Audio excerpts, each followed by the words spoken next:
ሐምሌ ነሐሴ ላይ ጉዞ አይኖርም። አሁን በደማቅ ሁኔታ የሚከበርበት ታላቁ በዓል የመልአኩ የቅዱስ ሚካኤል በዓል ሰኔ 12 ነው። ሰኔ 12 ደግሞ በአምደው ሚካኤል ይለያል። የዛ ጊዜማ እኔ ራሱ አልቀርም ግድ ነው። በጣም ተማሙቼ ሀገርም ሰላም ይሆናል፣ እርግጠኛ ይረጋጋል። እንሄዳለን። ሰኔ ሚካኤል ልዩ ጉዞ ልዩ ፕሮግራም አለ። የት? በአምደው ሚካኤል። አምደው ሚካኤል ታቦቱ ወጥቶ ሀገርን፣ አካባቢን፣ ህዝብን የሚባርክበት ታላቅ ቀን ነው። ለዛ ቀን ተዘጋጁ ነው። ላሰምርበት የምፈልገው እናንተም ልትሰሙኝ የምፈልገው ነገር ምንድነው? ክፉ አድራጊዎች ከግንቦት 1 እስከ ሰኔ 12 ድረስ ለመናፍስቱ ዓለም ግብር መስዋዕት የሚያቀርቡበት ወይም ደግሞ የሚመትቱበት የሚያማርቱበት ደፍተራዎችም ሆነ ጠንቋዮችም ሰውን የሚያስሩበት መስዋዕት ለጥልቁ መንፈስ የሚገብሩበትና በዕለተ ቀኑ በሰኔ ሚካኤል ቀን ዓርብ ቀን ነው የሚሆነው። በዕለተ ቀኑ የአምደው ቅዱስ ሚካኤልን ታቦቱን ፊት ለፊት አይተን ተባርከን ሰግደን ጸልየን እንመለስ። ከወዲሁ ጀምራችሁ ተመዝገቡ። እናንተም ኑ ዳኑ። እዚህ ቦታ ላይ ዘር ማንዘራችሁ ይድናል። እናንተ ብቻ አይደላችሁም።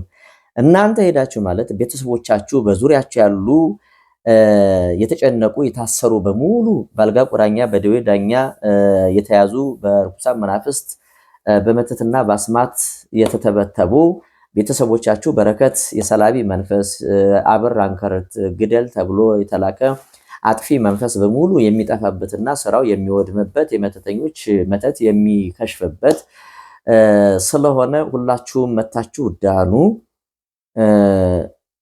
አድራሻ ተነግሯል። አድራሻውን በድጋሚ ልነግራችሁ እወዳለሁ። እናንተ ለመምጣትና ለመዳን ፍቀድልን በሉ። በ0960606072 በ0985161616 በመደወል እንዲሁ ደግሞ በአካል መምጣት ለምትፈልጉ ደግሞ መርካቶ ቅዱስ ራጉኤል ቤተክርስቲያን ፊት ለፊት የቤተክርስቲያን አልባሳት ንዋያተ ቅድሳት መሸጫ ህንፃ ላይ 3ኛ ፎቅ ቢሮ ቁጥር 55 ብላችሁ ብትመጡ እዛ ታገኙናላችሁ። አሁን ከፊት ለፊታችን በዚህ ዓመት የመጨረሻውና በዚህ ከፊት ለፊታችን የሚመጣው ወር የዚህ ዓመት መጨረሻ የጉዞ መርሃ ግብራችን ሰኔ 11 እስከ 13 ባለው ዓመታዊ ክብረ በዓል ነው። እንግዲህ በዛን ጊዜ የዚህ ዓመት ጉዞ ማለት ነው። የዚህ ዓመት የመጨረሻው ጉዞ የሚሆነው ሰኔ ሚካኤል ነው። ሰኔ ሚካኤል በኋላ እናወራበታለን። ከዛ ፊት ግን እንዳይረሳ በአሁኑ ጉዞ መቋሚያ ተጥሏል። ይሄ በደንብ ይነገር። እግዚአብሔር ይመስገን። ቪዲዮም ማቅረብ ማሳየት እንችላለን። ቪዲዮም ተዘጋጅቷል፣ ተደግፏል። ጸሎቱ ስነ ስርዓት እንግዲህ ዛሬ ሌሊት ላይ እየተካሄደ ይገኛል። ቤተሰቦቻችን ልክ እንደዚህ ካህናቱ መብራታቸውን አብርተው በመካከላችን ተገኝተዋል። ይሄው እኛም ወድቀን ጸሎት እየተቀበልን እንገኛለን። እንደምትመለከቱት ነው ማለት ነው። አሜን አሜን አሜን። ጋቢሎስ አሜን። በባለፈው ጾም ላይ ያልተደረገው በባለፈው አልተደረገም ነበረ እና ለኔም እንግዳ ነገር ነበር የሆነብኝ እግዚአብሔር በሚያውቀው እንደ ቅዱስ ሚካኤል በሚያውቀውና አሁን ግን ያው በቪዲዮ ማቅረብ ይቻላል። የሄዱ ሰዎችም አሉ። ደግሞ ሌሊት ነበር ያርጋችሁ ተማው እስከዛሬ ጠዋት ላይ ከነጋ ምናምን ቀን ነበር የምናደርገው የነበረው። ምክንያቱም ዓርብ እዛ እንገባለን እናድራለን። ቅዳሜ ፕሮግራም ሙሉ እዛ ነበር የምናደርገው። እዛ ነበር። አሁኑ ግን ጻድቃኔ ስላደራችሁ ቅዳሜ ሄድን።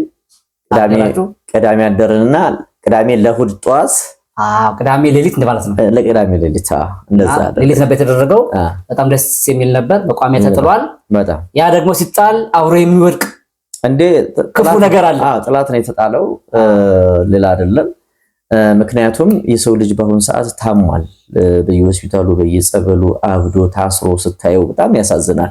አንዳንድ ሰዎች ክፉ ሰዎች ሰይጣን አትበሉ ይላሉ እና እንደዚህ አይነት ሰዎች ራሳቸው ችግር ያለባቸው ሰዎች ናቸውና ሰውን ለማዘናጋት የሚሄዱት ርቀት በጣም ይገርመኛል። በሰይጣን አለምንም የሚል አለ። እኛ በሰይጣን አምነን አይደለም ክፉ ስራው እንዳለ ነው የምናምነው እንጂ ሰይጣን አምላክ ነው ወይም ደግሞ ሌላ ለኛ የሚያመጣው በረከት አለ ብለን ሳይሆን የምናምነው ሰይጣንን የምናምነው በአጥፊነቱ አጥፊ ነው። ይህ ደግሞ ከኛ የመጣ አይደለም። መጽሐፍ ቅዱስ ከኦሪት ዘፍጥረት እስከ ራእይ ዮሐንስ ድረስ እንመለከት አጥፊው መንፈስ ዘንዶ፣ እባብ እየተባለ ሰይጣን እየተባለ የሚጠራ የሰው ልጅ ጥላት ከእግዚአብሔር ጋር የእግዚአብሔር የሆኑትን ገንዘቦቹን የሚያጠፋ አጥፊ መንፈስ ነውና እንደዚህ እኔ አላምንም ወይም ደግሞ እኔ ጋር ስልጣን የለውም የሚሉ ሰዎች አሉ። ግን በስልጣኑ ሰልጥኖባቸው ባፍ ዝም ብሎ ሰይጣን በትዕቢት ስለተናገርክ አይፈራህም፣ ወይም ደግሞ እንደው እኔ በጣም ነው የምፈራው ስላልከውም ደግሞ አያዝንልህም፣ አይተውህም ማለት ነው። አጥፊ መንፈስ ነው፣ ስራው ነው በቃ። እና በዚህ የታሰራችሁ ኑ ተፈቱ። በጣም ጥሩ። ግንቦት 14 አንድ ጉዞ ካደረግን ቀጣይ ደግሞ የመጨረሻው የዚህ ዓመት 2018 የመጨረሻው ጉዞ ነው የሚሆነው። ለምንድን ነው መጨረሻ የሆነው ከተባለ ክረምት ላይ ጉዞ የለም አይደለ? ክረምት ላይ ያው እንግዲህ ባለፈው አንተም ነበርክ፣ ዝናብ ጣለና እንዴት እንደተቸገረን አይተሃል። እዛ ላይ ወንዝም አለ። ወንዙ የመሙላት ሂደት ስለሚኖር ያ መንገድ እስካልተስተካከለ ድረስ ድልድይ እስካልተሰራለት ድረስ አስቸጋሪ ነው። ወንዙን ማለት ይችላል። ያ ባይሆን እንኳን በራሱ ያንን ሩቅ ነው እንግዲህ የሁለት ሰዓት ከምናምን ቁልቁለት ወርደህ ዳገት ወጥተህ ጤናማ ልትሆን አትችልም። የከተማ ሰው ትንሽ ያው እንደምታውቀው ከቤት ወደ መኪና ከመኪና ወደ ቤት ስለሆነ ትንሽ ይከብዳል እና ክረምት ላይ አንሄድም። ለአዲስ ዓመት በዛን ጊዜ ደግሞ ክፉ ሰዎች ክፉ መናፍስትን የሚዋረሱበት መተት የሚልኩበት ስለሆነ በአዲሱ ዓመት ቀጣይ ማለት ነው 2019 መስከረም 11 ላይ ጉዞ ይኖረናል። እግዚአብሔር ይፈቅድና ብንደርስ አገራችን ሰላም ብትሆንልን እንደ እግዚአብሔር ፍቃድ እንደሱ ቸርነት ያደርገዋል። እኛም እናምናለን። ስለዚህ እንደርሳለን። በዛን ሰዓት የሄደም ሰው እንደዚሁ ተጠቃሚ ነው። ምክንያቱም አዲሱን ዓመት ክፉ መናፍስት ተማሪው እንዳይማር፣ ሰራተኛው እንዳይሰራ፣ በረከት እንዳይኖረን፣ ያ መጪውን የምንቀበለውን ዓመት የሰላምና የጤና እንዳይሆንልን የህመም፣ የበሽታ፣ የመበጣበጥ፣ የመለያየት፣ የክፋት፣ አጠቃላይ የጥላቻ መንፈስ የሚዘራው ርኩስ መንፈስ አጋንንት የተልኮ የሚሆን ቀጥታ ገብቶ የሚመታበትና በአምደው በቅዱስ ሚካኤል ስራና ሴራው የሚፈርስበት የሰው ልጅ ነፃ የሚወጣበት አዲሱ ዓመት ብሩህ ዓመት እንዲሆንልን መስከረም 11 ላይ አለ። ከዛ በኋላ ግን ሐምሌ ነሐሴ ላይ ጉዞ አይኖርም። አሁን በደማቅ ሁኔታ የሚከበርበት ታላቁ በዓል የመልአኩ የቅዱስ ሚካኤል በዓል ሰኔ 12 ነው።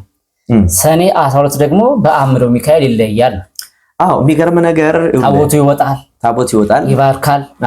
በዛ ጊዜ ደግሞ ተገኝቶ መባረክ ይሄ ትልቅ የዛ ጊዜ ማን የራሱ አልቀርም ግድ በጣም ተማሙቼ ሀገርም ሰላም ይሆናል፣ እርግጠኛ ይረጋጋል። እንሄዳለን።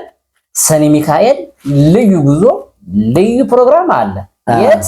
በአምደው ሚካኤል ቅዱስ ሚካኤል ገዳም። የዛ ጊዜ አምደው ሚካኤል ታቦቱ ወጥቶ ሀገርን፣ አካባቢን፣ ህዝብን የሚባርክበት ታላቅ ቀን ነው። ለዛ ቀን ተዘጋጁ።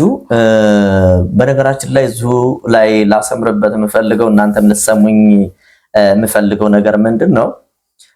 ክፉ አድራጊዎች ከግንቦት 1 እስከ ሰኔ 12 ድረስ ለመናፍስቱ ዓለም ግብር መስዋዕት የሚያቀርቡበት ወይም ደግሞ የሚመትቱበት የሚያማርቱበት ደፍተራዎችም ሆነ ጠንቋዮችም ሰውን የሚያስሩበት መስዋዕት ለጥልቁ መንፈስ የሚገብሩበትና ሰዎችን የሚያስሩበት ወራት ነውና በዚህ ከግንቦት 1 እስከ ሰኔ 12 እንደነገርኳችሁ በዚህ ቀን በሚካኤል በአምደው ቅዱስ ሚካኤል ግቢ ውስጥ ተገኝታችሁ በቤተሰባችሁም ሆነ በእናንተ ላይ የተላከውን መንፈስና አስማትና ሟርት አጥፋ፣ በትን፣ ግደል፣ እሰር፣ ተብትብ፣ አፍዝ፣ አደንዝዝ ተብሎ የተላከ መንፈስ እናንተ ላይ አይሰራም ማለት ነው።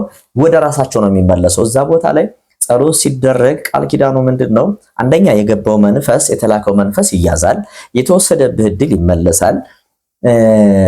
እንደገና ደግሞ እነዛ ሰዎች እንትናቸው የገቢ ምንጫቸው ሲቋረጥባቸው ድጋሚ ደግመው ለመላክ ሲያስቡ ወይም ደግሞ ሲልቁ ያ የተላከው መንፈስ ወደ ራሳቸው ነው የሚመለሱ ከዛ በኋላ ማለት ነው። ምልክቱ አንተ ጋር ይደርሳል ይመጣል። ነገር ግን ፓወር ኃይሉ ግደል ከተባለ ወደዛ ሰው ነው የሚሄደው ማለት ነው። በማን ቃል ኪዳን? በአምደው በቅዱስ ሚካኤል ቃል ኪዳን ማለት ነው። የላከው ሰው ያ ሰው ስለሆነ አምደው ቅዱስ ሚካኤል በቃል ኪዳኑ ሲመልሰው ወዴትም አይሄድም፣ ወደዛ ሰው ነው። ምክንያቱም ጌታዬ ብሎ ሰግዶለት ገብሮለት ደም አፍስሶለት ጎዝጉዞለት ስለሆነ ወዴትም አይሄድም። ወደ አነገሰው ጋር ይሄድና ያንኑ ገብሮልኛል ሰግዶልኛል ብሎ አያዝንለትም። ያንኑ ቤተሰቡንም ስራውንም ሴራውንም ሁሉ እዛው ድብልቅልቅ አድርጎ የራሱን ሕይወት ያጠፋል ማለት ነው። በጣም ጥሩ። ስለዚህ አሁን ለቀጣይ የጉዟችን ሰኔ 11 ነው የሚሆነው። በዕለተ ቀኑ በሰኔ ሚካኤል ቀን ዓርብ ቀን ነው የሚሆነው። በዕለተ ቀኑ የአምደው ቅዱስ ሚካኤልን ታቦቱን ፊት ለፊት አይተን ተባርከን ሰግደን ጸልየን እንመለስ። ከወዲሁ ጀምራችሁ ተመዝገቡ። ቦታ ሳይያዝ ባለቀ ሰዓት ግብ መፍጠር አስፈላጊ አይደለም። ምክንያቱም መኪና ቀድሞ ነው የሚዘጋጀው እና ስለዚህ ያን ቦታ አይቼ ተባርኬ መመለስ ፈልጋለሁ።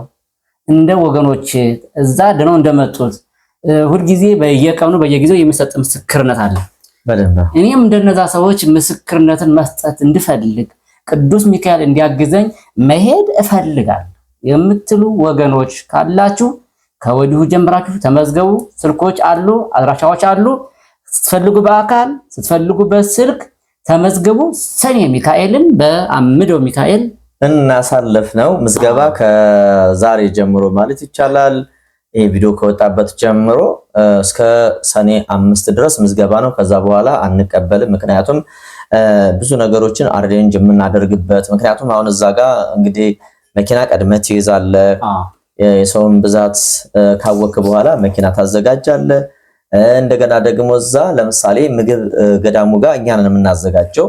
ያንን የሰውን ብዛት ካወቅን በኋላ ነው ለዚህ ይሄን ያህል ህዝብ አለን፣ ለዚህ ህዝብ ሊያስተናግድልን የሚችል ይሄን ያህል ጤፍ፣ ይሄን ያህል እንዲህ ብለን አስቤዛም የምናዘጋጀው ከወዲሁ ስለሆነ ሲታወቅ ነው። በመሸ ሰዓት መኪና ከያዘን በኋላ እንደገና ደግሞ ቀኑ ከሄደ የምዝገባ ቀን ካለፈ በኋላ አንዳንዴ እኔ ለምንድን ነው ዛሬ አሁን የደወላችሁበትን ከዚህ በፊት ብትደውሉበት ስላለ ምክንያቱም ነፍሴን ትጨነቃለች። ምን እንደሚሉ ታውቃለህ? በቅዱስ ሚካኤል ይሆንብህ ይላሉ።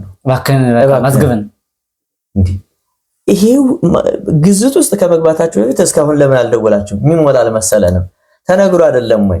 በቃ እንደዚህ ረስተን እንደዚህ ወገቤን ራሴን የሚል ሰው አለና እባካችሁ ለመንፈሳዊ ነገር ቦታና ክብር ይኑራችሁ። ሞቴን ነው የምላችሁ። ስትመጡ ደግሞ ይውላችሁ ስትመጡ የማህበሩ ህግ አለ። በማህበሩ ህግ መመራት የሚፈልግ ሰው ብቻ ነው መምጣት ያለበት። እዛ መጥቶ የራሱን ሐሳብ አራምዳለሁ በራሴ አቅጣጫ እናንተን እመራለሁ የሚል ካለ ከወዲሁ ላስጠነቅቅ እወዳለሁ። የራሱ አካሄድ አለው። ማንም ዝም ብሎ መጥቶ ማንም ሰው አንተን ሊያዝህ አይደለም። ያ ሰው ይሄ ማስታወቂያ የምትሰራው አንተን ጋይድ ሊያደርግ ወይም ደግሞ እሱ በፈለገው አቅጣጫ ሊዘውርህ አይደለም።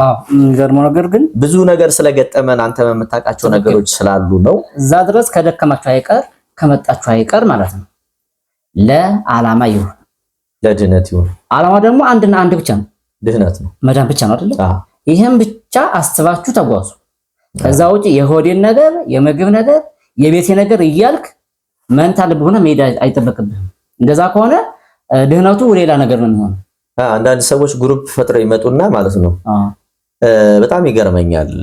አንዳንድ ሰዎች በተለይ በቃ እንደዚህ አሁን ግሩፕ ይሆኑና በተለይ ሴት እንደው አጠገባቸው ካለ በጣም ከባድ ነው። ለምን እንደሆነ አላውቅም። ምን አይነት መንፈስ እንዳለ አላውቅም። ታውቃለህ? ሰዎችን ይዞ ገንጥሎ የመሄድ የመጥፋት ነገር መንገድ ላይ ወርዶ አለመገኘት መጥፋት፣ ይሄ ካለ ከወዲሁ ባይመጡብን ባይደውሉብንም የተመረጠ ነው። ምክንያቱም እኛ ዓላማችን ሰው እንዲድንልን፣ ሰውን አበሳይቶ፣ ሰውን አማሮ፣ ሰውን አሳዝኖ እሱ ደስታ ሊያገኝ አይደለም ያ ሰው መምጣት ያለበት። ለመዳን የምትወዱ ብቻ ኑ ነው። ከዚህ ውጪ ዓላማ ይዞ ለመጣ ሰው አናስተናግድም። ከወዲሁ መናገር ስላለብን ነው።